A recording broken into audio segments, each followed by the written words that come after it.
Damn, a Pakistani repairman just got a new impact wrench, and the socket exploded. No replacement was available locally, so they called a legendary master machinist.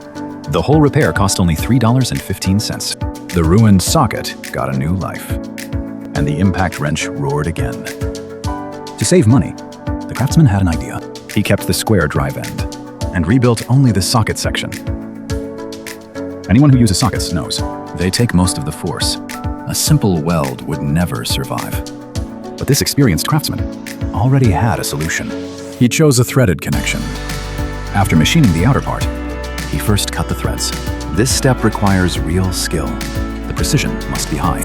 Even tiny errors are unacceptable. To make it stronger than stock, he used an old axle shaft as material.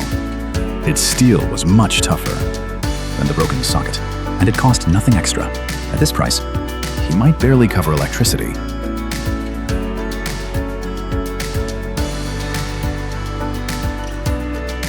Metal chips rained down everywhere. The shape slowly appeared. Every cut was incredibly precise. Next came the critical layout work. He measured the nut with calipers. The hex size depended on this. Then he carefully marked the top.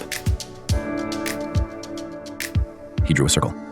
This defined the inner hex area. The hardest part was locating all 6 corner points. He scribed 3. Evenly crossing guidelines. Where they met, the circle became the corner marks. Miss these points, and the socket becomes scrap metal. So he drilled the points first. Every move was steady. No mistakes were allowed. The hole size and alignment determined whether the nut would fit perfectly inside. Any error could cause failure, either binding or loosening. Machining the center hole was even more delicate. He drilled a pilot hole first, then enlarged it gradually.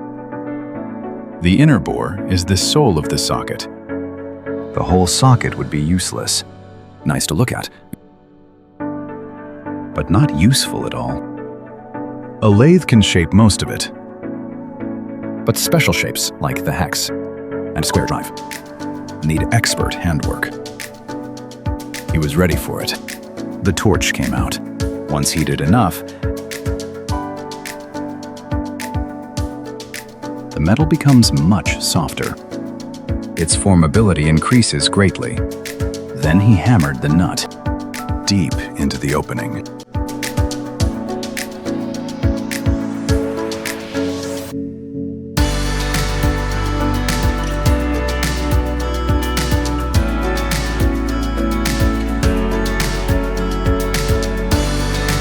The socket deformed perfectly to match the nut's shape.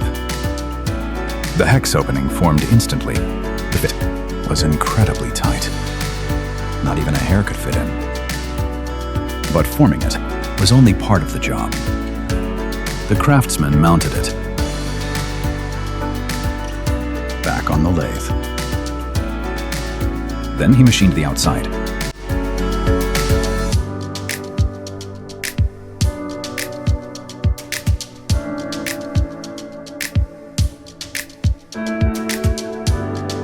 One more time.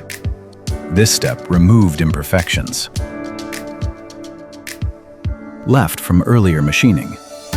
The surface became mirror smooth. Its dimensions matched the original perfectly. It looked just like a factory-made socket.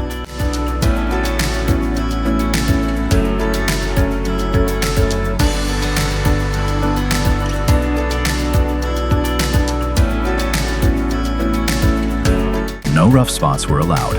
After finishing the outside, he cut away.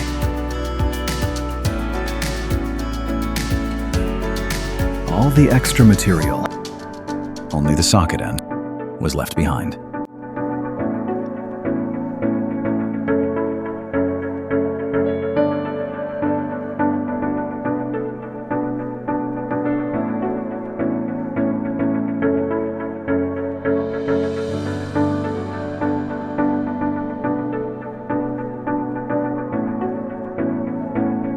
Then he machined the rear. He cut matching threads. For the square drive section, this connection was the heart of the assembly. If the threads were wrong, the joint would loosen as soon as it was used. All that work would be wasted. The entire process took a long time, almost an hour and a half.